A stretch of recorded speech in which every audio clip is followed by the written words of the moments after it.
So, Battlefield 2042 has now officially released worldwide, and it has had players in the game via early access for over a week already, and the problems and issues have been on display for pretty much everybody to see. The game doesn't feel finished to me, and it has several key problems that I think need to be solved.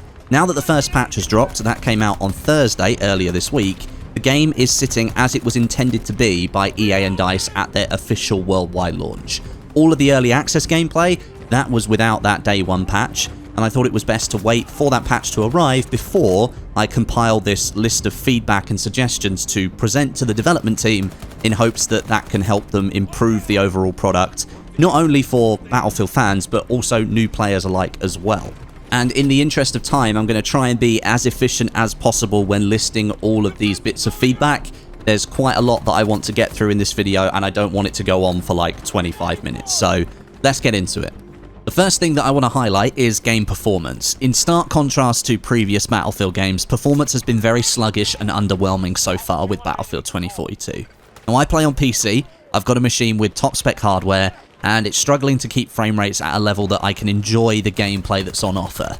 Some community members smarter than me have created various guides on how you can increase performance by going into the settings and opening a config file, but those things can only get you so far. The poor performance also affects mouse sensitivity, and that's an issue that's made more apparent by the game's inability to hold a consistent frame rate level. We're getting large dips down below 60 FPS in many areas, and I'm playing at 1440p on low settings, and it's still really sluggish.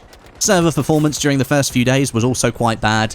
DICE did roll out a client patch that attempted to fix those problems, and I will say that it solved a fair few of them, but there are still plenty of moments where I feel like the server is struggling to keep up with the action that's happening on the map.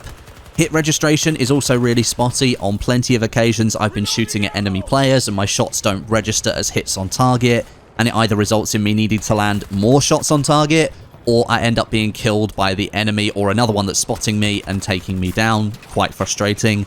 Lots of times as well, hit markers are not appearing during a gunfight, but then I get the audio kill confirmation or I get the text on the screen saying that I killed somebody. It's quite an inconsistent experience overall, and that's not helped by the heavy presence of bullet spread or bloom within the gunplay, which we'll talk about now. The gunplay in this release build of Battlefield 2042 is quite difficult to understand from a player perspective thanks to some bugs and issues and potentially a change in direction between the beta back in October and the build that we have now at launch. Weapons in close range battles, for the most part, they can all be utilised pretty well. Even those not designed for that range of combat, you can still hit your target and stand a chance, but in the medium to long range gunfights, the change becomes a lot more apparent, and with various weapons displaying elements of increased levels of spread or bloom, it's not a great experience right now. You might have noticed that the PP29 and other SMGs are becoming more popular weapons. You're seeing them a lot in the kill feed, and you're seeing them a lot in kill cams. That's because those weapons don't appear to be affected by this massive increase in spread, or they do have spread, but it's so little you can't notice it, and people are able to use those guns in close to mid-range engagements quite effectively at the moment. But a lot of the other weapons, most obviously the assault rifles, those now have spread or bloom to such an extreme that they're struggling to hit players outside of close range combat. It has been highlighted already by DICE developers that there may be issues in the game right now with spread increasing too rapidly in certain situations, with that being the cause of the inaccuracy of the weapons. So with any luck, the issue can be isolated and fixed, and we can return to a gunplay system that we had during the beta, which I felt for the most part was pretty good. Aside from the gunplay, but sort of still combined into the mix, is the structure of the loadout and the switching of all the elements within it. Right now, switching weapons is quite slow and lethargic. Moving between gadgets as well has the same feeling. And you can actually outmaneuver the game here. An example is using the M5 recoilless launcher. If you fire the rocket and then just as the reload animation starts, let's say you want to switch back to your primary weapon and start shooting somebody, you can do that, but sometimes you end up getting the M5 reload animation happening to your main primary weapon, but then you can still fire your primary weapon whilst it's in this animation. It's just a bit weird, and you can tell there's something not quite right happening here. It adds into that feeling of sluggishness that I was talking about earlier, and it does have a large effect on my ability to actually react to a situation during gameplay. And with 128 players on the map, you need to be able to react quickly. Now, I'm sure it hasn't escaped your notice that there are various balance issues within the game right now, so let's talk about some of those and also highlight some of the changes that DICE will be making that they announced late last night. The hovercraft, first of all, taking 3 hits from the M5 recoilless launcher or 2 hits from a tank is just far too much. It's a transport vehicle at the end of the day, and then you have to consider the power that it currently holds. At the moment, you have the ability to fire from 3 different seats within the hovercraft. You've got the main weapon on the top and then 2 on the sides, as well as it having excellent movement and speed attributes. Add to that you cannot shoot the gunners or the drivers out from the front windows, only from the side windows, and it has a smoke countermeasure to break lock-ons. This thing has become a real nuisance on the battlefield over the last week, and thankfully, last night, DICE announced that they'll be re-equipping it with lighter armor, lowering its overall health, and tuning down some of its weaponry. And it was also noted that you can't shoot players out from the front windows. That information is now with the team, and I expect that to be changed in a future patch. As a transport vehicle, I think its movement and speed should be its greatest attribute, not the weapons that it possesses. So it's good to see that DICE is going down this route of tuning the weapons back a little bit.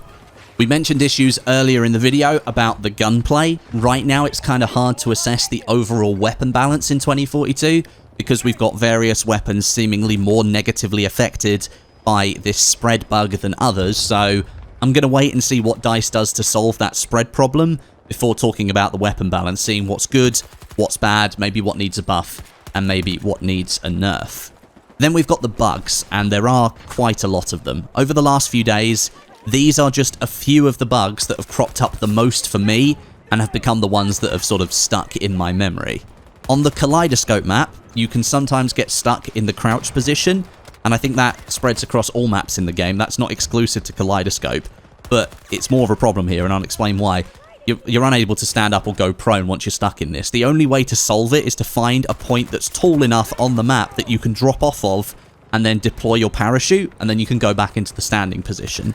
However, and this is the Kaleidoscope problem, when you die during the life that you got stuck in crouch, you will be met with the bug where you cannot be revived and the revive timer is stuck at 0. This revive bug affects all maps in the game, but on Kaleidoscope, when you go crouched, if you can get out of that position, great, but as soon as you die, you're going to get hit with this revive bug as well. And you can't use the redeploy option in the menu when you get stuck in this state. The only solution is to leave the entire server or quit the game. And that's extremely frustrating, and it needs to be fixed quickly. There have been several occurrences of me not being able to aim down sights with my weapon over the last week. I'm not sure what actually causes this, but it was an issue that I ran into a couple of times during the capture event the week before early access launch, and the issue is still present in the game at the moment, unfortunately. Multiple times when matchmaking into breakthrough, you end up being loaded into servers that have become stuck at the end of a round and cannot move on. On the first day of the game being live, me and my friends were matchmaked into the same broken server 5 times in a row before we gave up and played a round of Conquest instead. Entering or exiting vehicles sometimes just doesn't work, resulting in some really frustrating experiences. Quite a few times now, I've not been able to get out of condors and they're being destroyed whilst I'm hammering the exit key. And a few more times I actually hit the exit key and it does work, and as the condor is flying past me as I jump out, it crashes into me as I leave it and it kills me, so quite a bit of work to do there.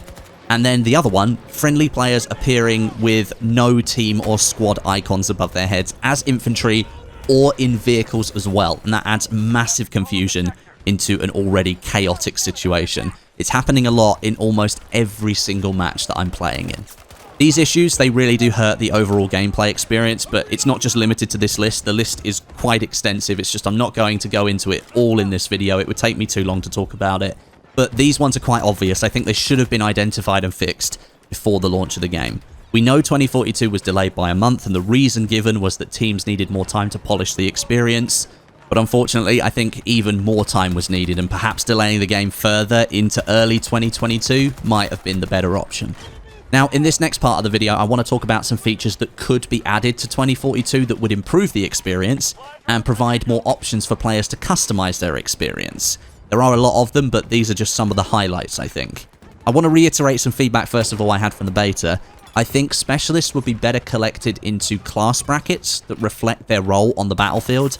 Right now, with the option to pick any gadget you want, specialists have really watered down the gameplay roles that Battlefield has always been known for as a franchise, and we've lost a lot of that inherent team play that those classes provided. By locking down the second gadget slot and giving specialists only a few options within that slot that suits their gameplay role, we'd have a functioning class system back in Battlefield 2042. It's a feature that has really soured with the community, and personally, I do think it was a mistake by DICE to do away with classes completely. I think there's an easy solution here, one that will satisfy most of the player base in one way or another. And also, those super cheesy voice lines that come up in the end of round screen from all the different specialists, I would honestly get rid of all of those voice lines and re-record ones that fit the tone of 2042. Or even better than that, record a bunch more and then allow players to unlock them via challenges for the specialists and then give them control over which ones play in the end of round screen if their specialist ends up being highlighted. That way you're adding more value to a feature that you've already created. The weapon customization menu is quite convoluted and it requires a lot of button clicks to make relatively simple changes. Having to drop in and out of the different categories instead of just clicking on the slot in the plus menu to make a change means I'm spending far more time in the customization menu than I really need to. And if I'm making changes during a match, I want to be able to do that as quickly as I can so I can get back into the match and help my team. And also, only 22 weapons at the launch of a Battlefield game, especially with the kind of scale that DICE has built here, that seems really light and underwhelming. Plus, at the moment, with the weapon spread bug, only about half of them are usable, which is a real shame. There's currently no in-game stats page or any profile page for your soldier and your weapons and vehicles. This is something that DICE developers have hinted at coming to the game soon, but right now, it's not there, and I think the game would really benefit from having one. There's currently no options at all to scale the HUD in Battlefield 2042. Previous games had various options built in at launch to customize the different sizes of elements, like the ammo and the widget counter in the bottom corner, and then the minimap over in the other bottom corner. In previous games, I like to scale my HUD down, apart from the minimap, which I would scale up a little bit so that it would display more information. And also on the minimap, we don't have a feature to zoom in the minimap at the moment, like you could in previous games. When I moved into infantry focus areas, I would hit the map zoom button, and it would zoom in the minimap to give me more local information compared to the default setting. And then finally for the HUD, opacity options as well, like squad and team icon opacity, capture point opacity, and gadget icons. That would be awesome. This is something we've had in, I think, Battlefield 4, 1, and 5, but it's not here in 2042, so adding those would be great. Throwing grenades back is a feature that survived from Battlefield 5, which is great to see, but I'm struggling to actually throw them back as easily as I could in the previous game. Battlefield 5 required a simple tap and be looking in the direction of where you want to throw it, and the grenade would go over there. Whereas here in 2042, the grenades seem to weigh a metric ton, and they don't move away very quickly, or sometimes at all. Often, I end up just being killed by the grenade that is now right at my feet, and now I've reverted to simply running away from grenades again. The feature's there, I just don't think it's working properly. Having the option to enable a classic scoreboard as well, I think that would go a long way with Battlefield fans. Being able to check your progress against others in the server, not only your own squad, is something I think there's a lot of value to. And just having the option, leave the scoreboard as it is, but have a classic scoreboard option in the menu, and then you can turn it on if you want it. The entry flow into a match is now quite different. You've got this countdown, some shots of the map, and then a cutscene as you move into the match. I don't mind that too much, but what I do mind is being forced into that flow when I'm in the menu making changes to my loadout. It'd be good if I'm in the menu, but it doesn't put me into that flow. If I want to be in it, let me have like a ready up button on the spawn screen at the start of a match that I click, and then it will put me into that flow. If I'm in the menu, I want to stay in the menu. Then I'd love to have a feature where you can zoom in and out of the spawn map when you're picking a place to spawn, and I think this is really, really important in 2042. Now, this feature wasn't in Battlefield 1 and Battlefield 5, the last two Battlefield games, but it was in Battlefield 4. And I think the reason it wasn't in 1 and 5 is because the spawn menu, or that view that you're looking at, is actually a top-down camera, a live view of the map, and it can't be zoomed in and out. Whereas in Battlefield 4, the zoom in and out was enabled because it was just an image of the map, and then all of the team and squad and capture icons were all just put on top of the map so you could zoom in and out of it. The reason I think it's so important in 2042 is because of the scale. We've got 128 players on there, and often there are so many icons all in a similar place because the map view is so zoomed out you can't click on the options that you want to click on. And this was actually a bit of my feedback for BF5. I remember making the video about this, and we still have the same situation here in 2042, although it's worse because the map's even bigger. So I think this would really fall into the quality of life section for 2042, and I think it would massively improve the overall spawn flow.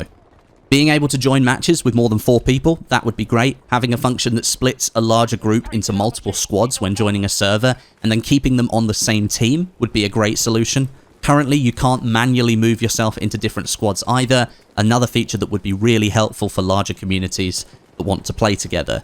VoIP or in-game comms isn't active at launch either. DICE has said they will be adding this soon after launch, and that's another thing that will be super helpful for communities, especially because this game's got crossplay, so being able to talk across PC and consoles, that's super valuable. Hopefully DICE can get that in the game as quick as possible.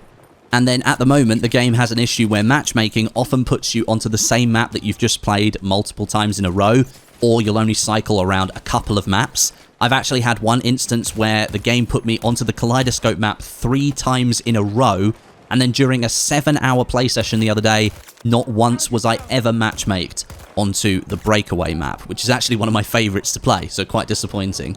One solution is to have a server browser for all-out warfare, a bit like the one that's in Portal, that would allow players to pick the server they want to play on, bypass the matchmaking, and they can get into something they want to play.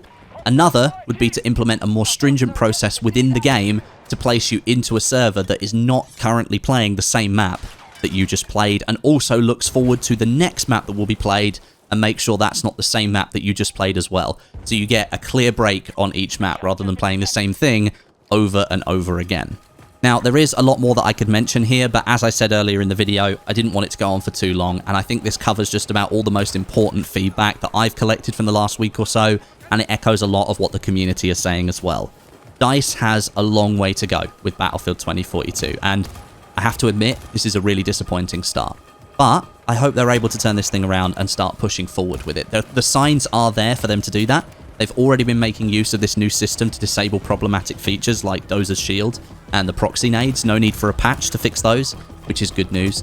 And they've stated that there will be 2 more patches coming to the game in the next 30 days, so that will deliver more bug fixes and changes. So we have some sort of roadmap at the very least, which is good. Thanks very much for watching. Drop any comments you have below. Leave a like to help promote this video in the all-encompassing YouTube algorithm, and I'll catch you all in the next one.